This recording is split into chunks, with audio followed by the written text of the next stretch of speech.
My all-time favorite arcade game is Super Pac-Man, which I realize is a bold stance, but some kids had blankies and I had a yellow guy who inhaled fruit at unsafe speeds. So when one popped up for sale on Craigslist, 70 miles away in Columbia, Texas, I leapt at the opportunity. When I arrived, I discovered the game was tucked away inside a barbecue restaurant in a mysterious little alcove where loose silverware is never heard from again. The owner told me, dead serious, that he had to get rid of the game because kids kept crawling on top of it. He powered it on to show me it worked, but it was hopelessly stuck in test mode. He panicked and asked one of his coworkers to back him up, like, "Hey man, wasn't it working earlier?" And they just stared at him like, "Bro, leave us out of this, we just work here." The price suddenly dropped to $350. I loaded it onto my sad little trailer hitched to my mom's Toyota Prius because nothing says raw power like eco-friendly torque, and headed home with the greatest game of my childhood and what I assume was at least 12 pounds of residual smoke smell baked into the cabinet. We laid the machine on its back because that's how every Phase 1 begins. You don't stand up for Phase 1. The metal leg levelers were worn out, as they always are, so we swapped them for snazzy polyurethane Gabriel Glide levelers. Thanks, Gabe. These will save your floors when it's time to sell your house. And someone asked, "Hey, why are there 4 circular scars in the hardwood?"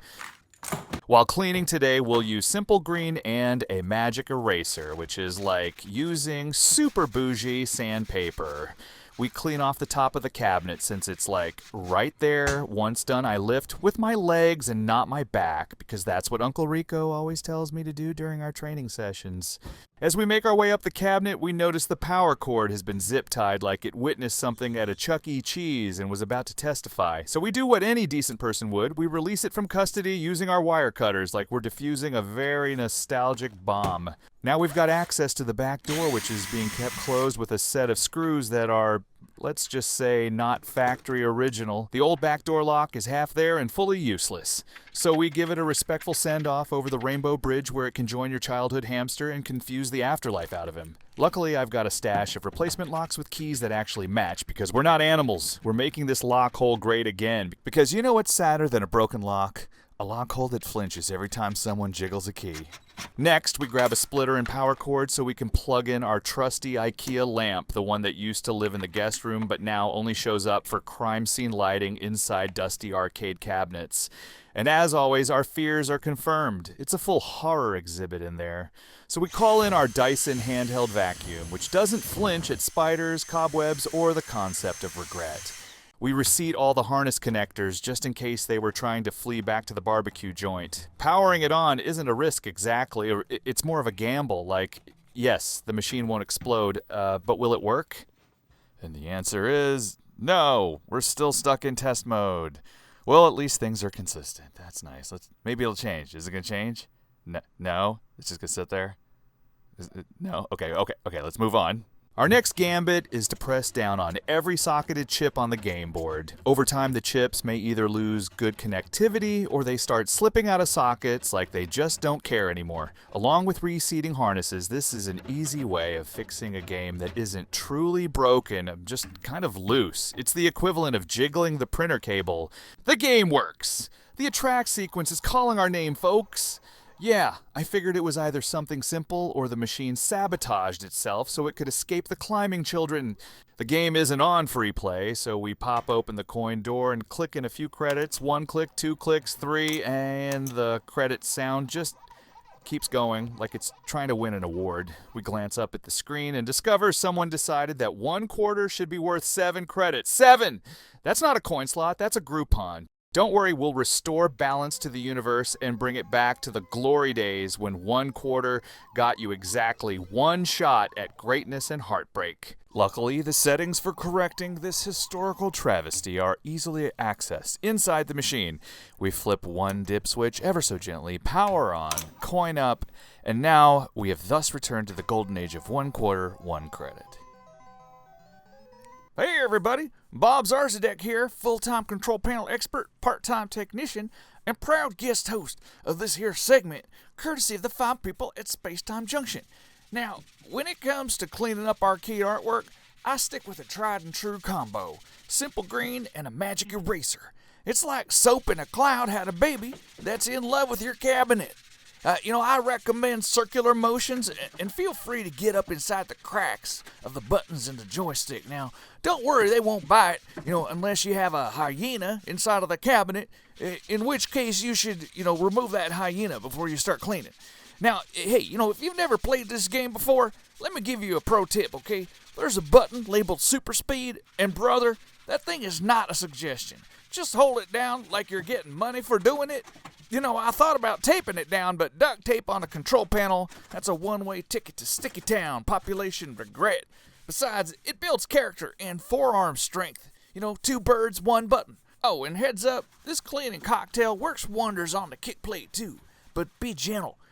If you scrub like you're mad at it, you'll strip the paint faster than Uncle Ray stripped the gears on his riding mower. Hey, anyway, my time here is about done. If you got control panel conundrums, or you just want to hear me yell at inanimate objects, you should head on over to my channel. Bob Zarzadeck does stuff. Hey, and tell him Bob sent you, okay? All right. Our Marquee could use some attention now that Bob's left the building like an arcade-themed Elvis impersonator. Holding everything in place, classic security screws. The kind that say, hey, you shouldn't be in here unless you work for the space program. So we grab our Harbor Freight Super Deluxe bit set and start removing screws like we're opening the world's worst Christmas present wrapping. Once those screws are safely placed on top of our toolbox, aka the international symbol for I will absolutely forget where I put these, we remove the Marquee and prepare it for its inevitable pampering. And hey, while we're in this general geographical area, let's check the fluorescent bulb. It's not lighting up, but it's trying, which is almost worse. It's doing that faint, I want to live flicker. That means it's not the bulb, it's the starter. A delightful little piece of 20th century magic that basically slaps your fluorescent tube in the face and yells, wake up! We pop in a fresh one from our stash, and boom, it lights up like Times Square. Now about this old high-score placard, back in the 1980s, arcades figured there needed to be a permanent record of human achievement. These little signs were the social media of arcades, tilt-shaming before Instagram existed. They tracked all-time high scores and monthly ones too, which means some poor kid came in every month on the first and watched his legacy vanish. We do end up removing the placard, and yes, it looks like we're destroying history. But don't panic, we've got plans for it, and you'll see them at the end of the video. We are so close, you guys. We've been ignoring the coin door for far too long, like it's the middle child of this arcade cabinet and we just remembered its birthday. There's no lock here, which is frankly unacceptable. So I dig around and find a different lock. Not a matching lock, mind you. Oh no, this one's a total stranger to the back door lock. They're not even in the same key family. But in keeping with the ancient and noble tradition of arcade operators everywhere, we install it anyway, because who cares if you now have to carry 2 different keys like some kind of medieval dungeon master with a ring full of secrets. Deal with it. You want Super Pac-Man? You earn it, 1 lock at a time. Let's not overlook the reject button lights, because they are, frankly, doing the Lord's work. Not only do they tell you how much a game costs, like a glowing little Vegas billboard, but they're also your only hope for retrieving that tragically bent quarter you found on the sidewalk while walking home from school in 1993. We grabbed some random L brackets we had lying around like juvenile aliens hoarding shiny objects, and we MacGyvered a way to mount these red LED bulbs that are, let's call them aspirationally tall. They're way too big, but they shine majestic red light waves like a royal decree straight onto the reject buttons. It's dramatic. It's over the top. It's exactly how Super Pac-Man would have wanted it. And now, as we draw this fast and furious Super Pac-Man restoration to a close, we turn our attention to the one thing we've been neglecting: the bezel glass and tint. They deserve the same sparkle as the rest of the cabinet, because they've seen things too. Beneath the bezel is a tinted plastic screen, basically sunglasses for your CRT, that keeps the decades of Pac-induced screen burn from being too obvious. We don't need future generations piecing together your deeply personal fruit-chomping strategies from the ghost of Phosphor's past. Once we've buffed the bezel to a respectable sheen, we gently slip it back into place and give our gold mine high-score placard a new home. A better home, a more auspicious home. Because if you're going to immortalize a high score, you might as well do it like it's being buried with an A-list celebrity. And that's it. We're done. We've reached the thrilling conclusion of this Super Pac-Man saga, and no one lost a finger or set anything on fire. If you enjoyed this video, go ahead and click that like button.